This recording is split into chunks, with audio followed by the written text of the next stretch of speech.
This is the lowest I've ever ranked one of his albums. Ever. Go subscribe, yeah, subscribe. Hey, what's up, y'all? It is Knowledge, ready to break down the top 10 hip-hop albums of the year so far. Here we are at mid-year, and for this countdown, I'm sipping on a Sierra Nevada Little Big Thing IPA, Imperial IPA, coming in at 9%. And it's been a great year in hip-hop. It's really shaping up to be better than last year. The highs are higher for sure, and lyrical rap is dominating many of the lists this year, which hasn't been the case for the last couple years.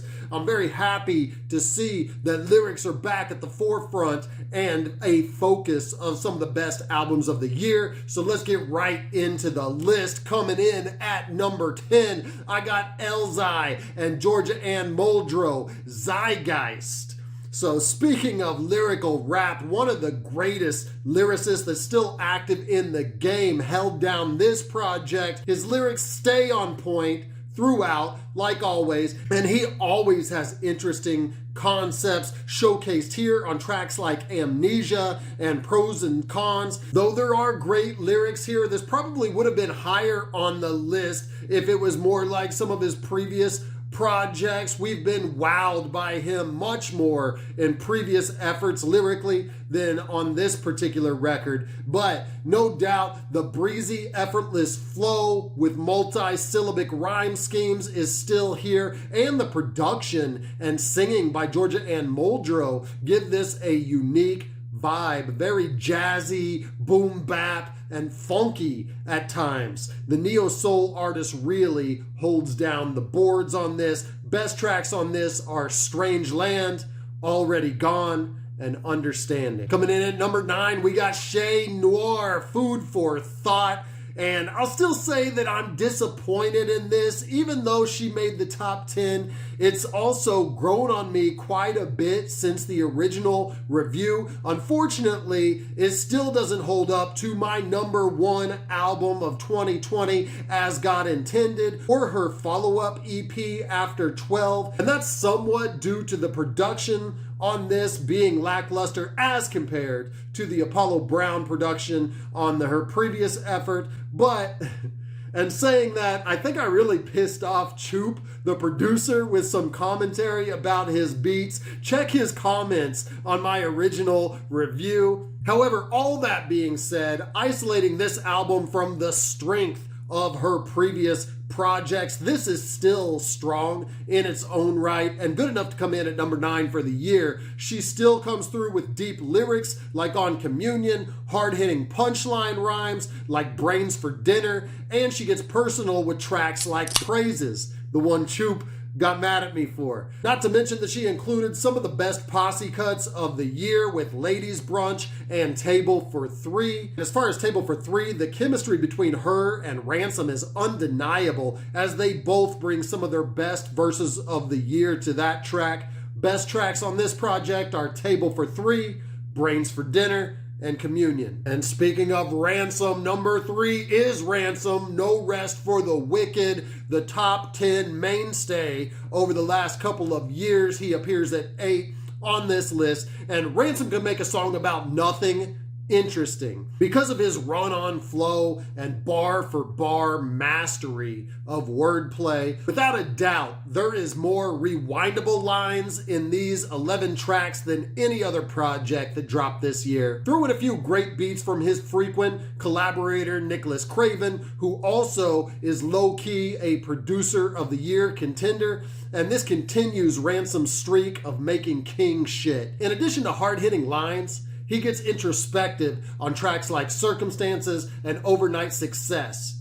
Best tracks on this are Circumstances, Compromised, and Imperial Glaciers. Number 7, Conway, The Machine, God Don't Make Mistakes. It's a light drop year for Griselda, only dropping something like 100 albums, it feels like, compared to the 1,000 albums that they usually drop. But we did get some highly anticipated drops with this one and Tana Talk 4. And for Conway, an MC known for street shit, he's always been known for dropping lines here and there that pull on the heartstrings, but this by far is him at his most vulnerable. And it's a personal album with more feeling than any other thing that he's dropped to date. And those who are criticizing this project are just not ready for growth and really don't understand that one of Conway's greatest strengths as a rapper is to be hardcore and emotional at the same time, much in the vein of Ghostface. Very few can walk this line without being corny or fake. So while he goes deep on the title track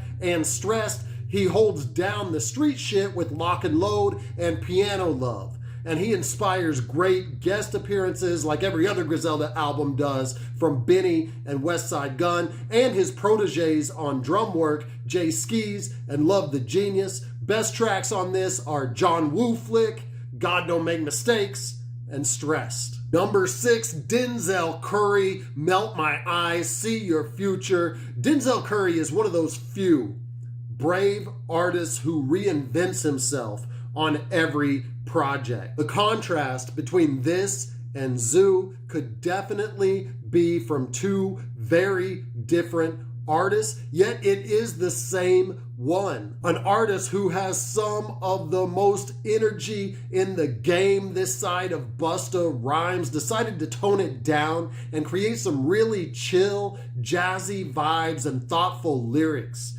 And anyone can change their style, but it's a true artist that can do multiple styles extremely well. And Curry proves that he is that great artist here. The lyrics, deep and dark, stand out as his best yet, and the interplay between that and the brighter production make this an intriguing listen.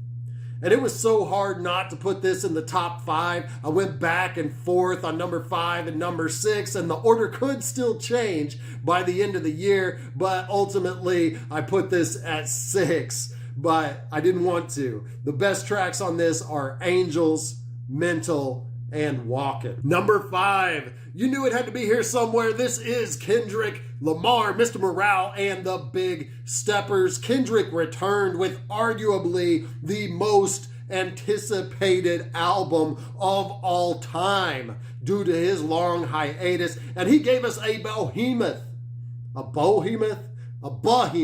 of an album with a runtime of nearly an hour and 20 minutes with pretty much a play-by-play of what was going on during that hiatus. He was dealing with his mental health and healing from trauma, cheating and being addicted to sex, and feeling jaded and rejecting the notion that he should be a spokesperson or savior for the Black community. He reveals it all in the music here. Lyrically and conceptually, Kendrick remains one of the top hip-hop artists of all time. That being said, this is the lowest I've ever ranked one of his albums.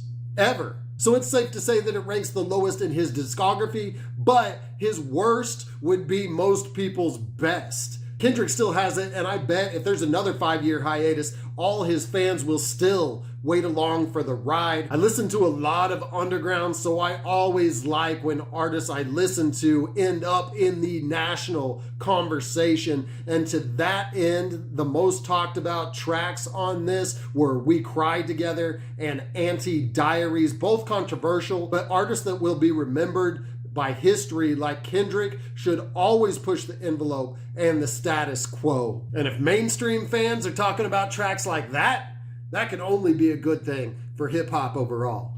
Best tracks on this are Father Time, Savior, and Mother I Sober. Number 4, Saba, Few Good Things. This dropped early in the year, and when I first heard it, I thought for sure it would be in the top 3 at the end of the year, but that's how good this year has been, pushing this album of the year contender to number 4.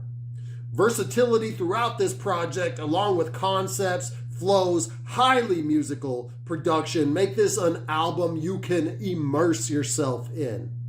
It feels very complete, like Saba left nothing on the table and went back to every flow and song structure, perfecting it until he was ready to release perfection. The guest spots on this are well thought out too, and probably none greater for the year than Black Thought's appearance on the title track.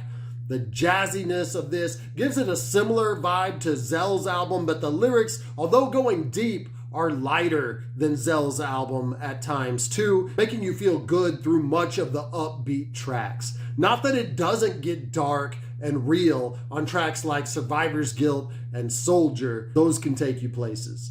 The best tracks on this are Few Good Things, Survivor's Guilt, and Fearmonger. Number 3, Lupe Fiasco, Drill Music in Zion, the proper follow-up to 2018's album of the year, Drogos Wave. Lupe somehow created another masterpiece in only 72 hours without writing any of the lyrics down. The way all the words flow together with nearly every word rhyming with another word make it almost unbelievable that he could accomplish this in such a short time. But great artists are known for limiting themselves and creating rules to challenge their artistry, and he succeeded. So the way that this album was created becomes very much a part of the listening experience for this album. But beyond the origin story, there is great music and lyrics here, from a whole story about his hands being mad at him for not writing, to the last installment in his great Mural trilogy. Not to mention the verse of the year, that's only 2 bars at that on the track On Phonem. With this consistency, Lupe launches himself into the greatest lyricist of all time category. Best tracks on this are Kiosk, On Phonem, and Ms. Mural. Number 2, Billy Woods, Ethiops. Speaking of artists with a lot of lyrical depth, there is none deeper than Billy Woods, and this is probably my favorite album by him ever. The theme of colonialism, racism, and African history run throughout this album. Wood's knowledge of history meshes with his mastery of words to create an educational piece of art through storytelling and descriptive imagery. I loved hearing Preservation produce a project of this magnitude, and his world music influenced sound was definitely the best fit for this subject matter. As great as the lyrics are, this album would not be what it is without Preservation's backdrop. I learned a lot just listening to this. It's like reading a great history book. And the first track, Asylum, is just one example where he gives a personal history lesson of an Ethiopian dictator who committed genocide, then sought asylum in Zimbabwe. Great guest appearances on this too from Mike Ladd, LP, and Boldy James, just to name a few. Best tracks are Christine, Wharves, and Remorseless. Any other year, Ethiops is number 1, and we're only at halfway. What could be better than that? Hopefully you've heard of this project. This is number 1, Sadistic, and no, Bring Me Back When the World Is Cured, probably the most underground joint on my list. So if you haven't heard this, please do yourself a favor, turn this off now, and go listen to that album. No of Cunnilingus, one of my favorite producers of all time, proves that he still has it as he pours emotion, spaciness, darkness, and a spiritual weight into each and every beat on this hefty 18-track record. Sadistic rocks the mic with a staccato, intricate rhyme scheme flow, often using alliteration and allusion, giving us literary, religious, and film references to create a noir and melancholy feeling. No holds down most of the choruses with obscure samples that all enhance the mood. He even lends his voice in a few places, most notably in the argument between God and the devil that is the track Serpents. It's hard to pick just 3 tracks, but since I have to, that's the rules that I set for myself. I'm gonna pick Mothlight, Rain Clouds Part 2, and God Mode. What else will make the top 10 by the end of the year? You know I'll break it down then. Thank you for watching my mid-year review of the top 10 hip-hop albums of the year. If you like this, go ahead and hit like now and hit me up in the comments. If you didn't like it, also let me know why in the comments. I drop hip-hop and hops-related content consistently, so subscribe to my channel now. And until I see you next time, keep buzzing. Fucking man says subscribe. But if he's on his channel saying that somebody's album is better than mine, unsubscribe. No, your album's the best, man. There you go. Subscribe. Yeah. Subscribe.